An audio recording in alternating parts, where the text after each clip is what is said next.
Joining us right now is Tom Fitton, the president of Judicial Watch, right here in studio. I'm looking at him. Hello there, Tom. Good morning. Good morning. Good morning. Glad to have you. All right, so Bill Barr off to speak to the Senate Judiciary Committee today. He's going to be testifying there about the Mueller report and everything that's been discovered. Ahead of that, some leakers attempting to salt the earth, though, to try and destroy Bill Barr's opportunity to testify with a clean slate, because there's these headlines coming out of both the Washington Post and the New York Times that Bob Mueller was very grumpy with Bill Barr after he released his initial 4-page letter indicating the top-line findings of the Mueller report. What do you make of the latest scandal to envelop all of this in the last 10 hours or so? Well, it's a non-scandal because obviously the report's out, so we can judge whether Mr. Barr accurately portrayed it in that initial disclosure where he said there's no collusion, which of course is what the report found. And he also said Mueller didn't exonerate the president of obstruction, but I found there was no obstruction as a matter of law and fact. That was the bottom line. Now, I think what the Mueller operation wanted to do, or was hoping to do, was to drop this 448-page distraction from those underlying issues onto the public. And Barr saw right through that and said, no, we're going to get these conclusions out quickly so people have the core questions answered. And so they didn't like the fact that the story about the Mueller report is no collusion, no obstruction. Mm-hmm.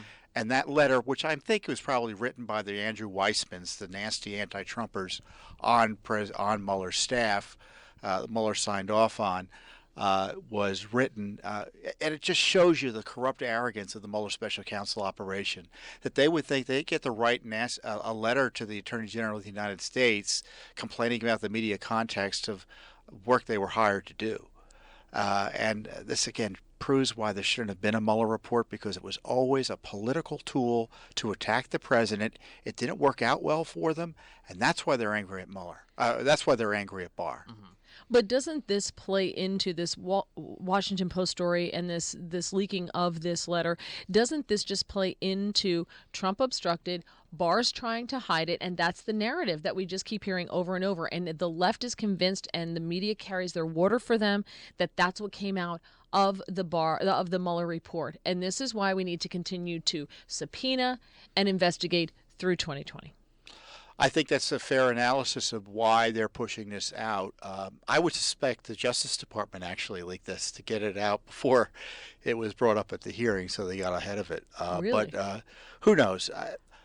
The problem they have is they think that the obstruction charge, you can build an obstruction charge because the president was acting as president and expressing concern about something his Justice Department was doing and taking steps to provide oversight. That's at heart what you see in this obstruction report. And when you see Mueller really writing a bunch of gossip in hundreds of pages about what the president was doing, you could see someone like Attorney General Barr saying, well, that doesn't amount to a hill of beans prosecution-wise, and we're not doing it.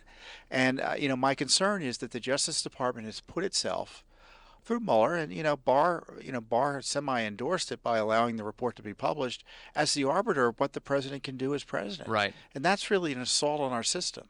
It's interesting to me. I thought Mueller's task was to figure out what prosecutable crimes happened, and that was it. That's the extent of it, right? Because the way this letter seems to be framed, not only by the press, but in terms of the actual quotes we get from Mueller to Bill Barr, it's almost like he was more concerned with the spin. Like, what's the public relations campaign on this going to be like? Mueller shouldn't even be troubling himself with that nonsense. He was appointed with working for the Justice Department to look for crimes and then recommend prosecutions on that basis, no? Yeah, they were hoping for a smear job. It didn't work out for them. They were angry. They wrote a letter to the Attorney General of the United States, and Barr called up Mueller and said, what's going on here? Mueller's like, well,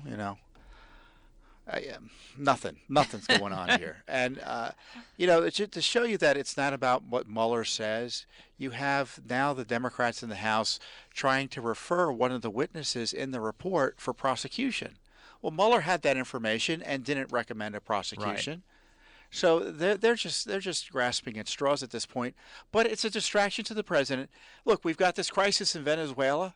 Yep. And we get the Justice Department machinations once again being front and center as the president's trying to run the country. Now, I don't believe the president's immune from scrutiny because we quote want him to run the country, but the idea that the Justice Department gets to harass the president incessantly through this game of gossip and innuendo, to me is a problem constitutionally. Yeah, but what you're suggesting is that when you say Justice Department, Bill Barr runs the Justice Department. Did this, in your theory here, did Bill Barr certify a leak like this intentionally to keep himself in the news or something? No, I think it was going to come out today.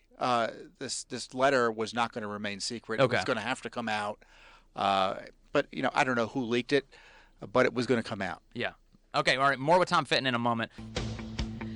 In studio with us, Tom Fitton, president of Judicial Watch. And Tom, there is something that is going to warm the hearts of anyone who has to ride DC Metro, and that is a lawsuit by Unsuck DC Metro. They filed a FOIA request, and all they wanted was a copy of Metro's most recent customer satisfaction survey. They have to sue to get it. And you are representing Unsuck DC Metro in this. Why wouldn't the Metro want to release a customer satisfaction survey? Seems pretty benign. If you're going to do the survey, you release the results. Well, for those of you who aren't here in Washington, D.C., Metro is the transit agency that's run by the D.C., Virginia, and Maryland governments.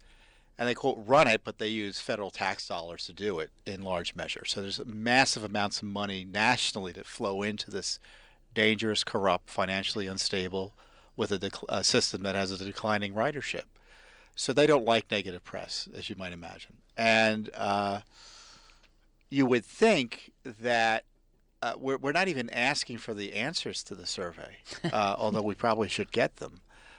They won't even give us the questions to their customer service survey. So you have this public service entity, this Metro system, refusing to provide disclosure about the questions they're asking their customers about, hey, how we're doing. And so when you see the runaround our client has gotten into just getting this basic information, they finally gave him like a few questions that said, whether the demographics, age groups and things like that, but they refused to provide the answers to that. So they gave them, after back and forth, they gave him the 29-page survey, 28 pages of which are completely blacked out. Redacted? Yes. They had it redacted? It was sensitive. It's more than in the Mueller report. Talk about Metro being out of it. So, but they're required by law to provide this information, right? The Freedom of Information Act makes it pretty clear that so long as they're not coughing up personal data on any particular individual, they've got to provide this to you, no? Yeah, we're not suing under the Federal Freedom of Information Act, but more or less it is an open records lawsuit. So the law applies. They're a government entity. There's a right to access information from government entities such as this, and it shows you the arrogance of it's not just at the federal level; it's at the local level. The government doesn't want you to know what it's up to, and in our experience, which is significant, I've been at Judicial Watch for 21 years. And typically when you get this type of illegal secrecy, it means the government has something to hide. Yes. In this case, Metro doesn't want people to know even what they're asking their customers about, certainly not the answers. Yeah, a customer satisfaction survey that they don't want you to know about. It's kind of obvious what the results are. Only in Washington. Yeah. I just love that they won't even give you the questions. That's hilarious. All right. Thank you, Tom Fitton. Thanks, welcome. Tom. Great to